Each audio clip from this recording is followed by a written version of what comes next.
Armato di coltello o cutter entrava nei bar e nei negozi che aveva individuato con una freddezza inaudita davanti a bariste o commesse impietrite. Raggiungeva il registratore di cassa, lo svuotava e si allontanava. Con i soldi pagava le pizze e comprava regali agli amici e alla fidanzata. 3 rapine in un mese, protagonista un 17enne della Bassano Bene, incastrato in poche settimane da un lavoro congiunto tra Polizia di Stato e Carabinieri di Bassano.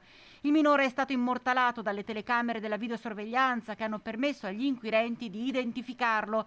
Tutti e 3 i colpi in quartiere Firenze, alla pasticceria Marcon, al bar L'Incontro e al Nido. Qui pare abbia addirittura fatto un sopralluogo qualche giorno prima.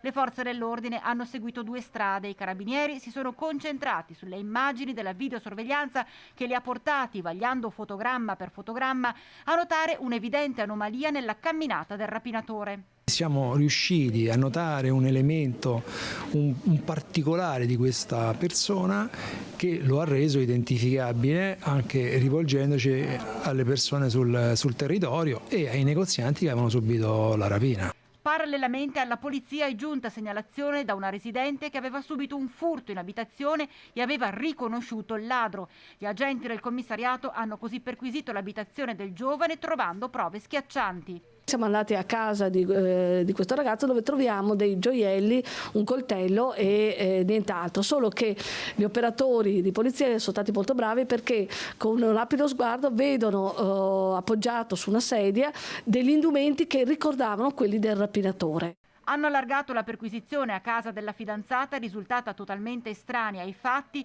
e qui hanno rinvenuto il cutter giallo, poi riconosciuto da una barista. Contestualmente la polizia ha rinvenuto ricevute di un compro oro della zona, cui il 17enne aveva venduto gioielli rubati ai suoi genitori.